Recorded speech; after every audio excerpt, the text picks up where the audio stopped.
how to properly implement discovery in tabletop role-playing. It's kind of a stumbling stone frequently for various dungeon masters and storytellers of various tabletop systems because in a virtual space of the mind shared between the DM and the players, how do you properly implement searching around for no thing in particular to find something amazing? It's a bit of a challenge, but I think I found a way to, properly implement discovery in whatever role-playing you have. That doesn't matter which the system is, this is more about how it feels to explore and then discover something worth your attention and then be rewarded by the discovery itself. You see, what we need here is, interestingly, what I've frequently seen mods in moddable games do. You want stuff that, when the player stumbles on it, I don't have always the time, especially as a modder, nor the methods to have dialogues and quests and words and NPCs, so what do? They let you just fall into some strange little detail that unlocks a secret door, a secret passage. You run into a weird tree in the middle of the meadow and then that tree has a secret house underneath it or something like that.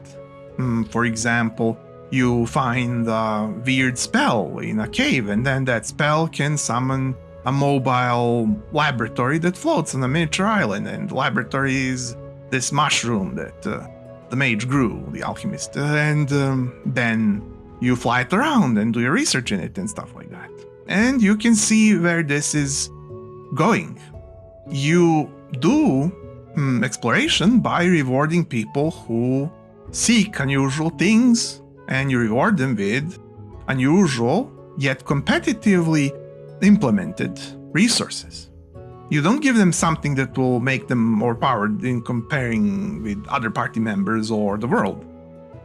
No, you rather implement something that finds a use once discovered, but the use is sort of more a good thing in itself, even without breaching new boundaries of the meta or whatever. It doesn't really influence the balance that much. It's more a neat thing that is actually usable. But then you can actually put edge of the meta in these things as well, so that once players are used to exploring, they can get actually some really game-changing rewards as well from it. For example, a completely unique spell, if they can find it, that wasn't there in the book before. You made it yourself, you spent time, you spent like a couple of weeks thinking about it, balancing, checking videos to compare how to make properly competitive yet not overpowered spell, and then you carefully wrote it, carefully triple-checked it in different days to see whether your conveyance and wording of the thing didn't make it have holes and have wrong uses. And then you implemented it with the lore somewhere along the way, but not just along the way. Somewhere where there is a super complex secret treasure trove that could only be unlocked after beating the dungeon butt as something that nobody has ever done before, and it's basically something that will only happen if the players give it additional brilliance and effort and look into it. Otherwise, they do beat the dungeon, they do achieve what they wanted, they get what they wanted, they beat the boss, they leave on the quest, they solve the quest, but the super fantastic vault of king this or that they never opened if they didn't. But if they did, they get new resources. And this should be applied to many directions. Like we see in the Eastern comics, frequently Chinese and sometimes Korean comics that I read, they have all these situations where protagonist stumbles or looks for this or that resource in the mining or the flowers or whatever, so that he or she can use it for alchemy or taming beasts or making a new armor for himself or herself, and so on and so forth. And these discoveries are only as good as they feel that they were a discovery. And we achieve that by letting players get something like that when they do something unusual to try to discover something strange, to sort of try to be that researcher, to be that hero explorer that will unravel new frontiers for whatever branch that they are focusing on, of science, of magic, of anything really that they were doing, of taming wild creatures, of anything really that would further adventuring feeling and success of themselves as adventurers and other adventurers, and ambitions.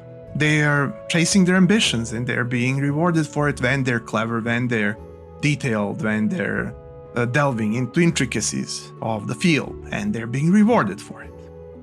Another good example is Myst series of video games, where there's only fiddling around with what the ancient wizards left, essentially.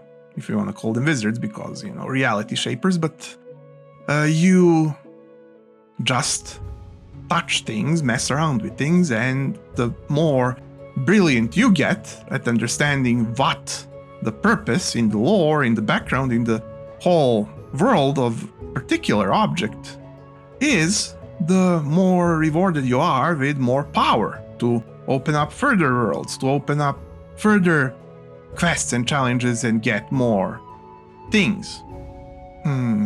Yes, there were some entries that gave you essentially spell scrolls and a house and attachments for the house, the more you powers essentially and stuff. Yes.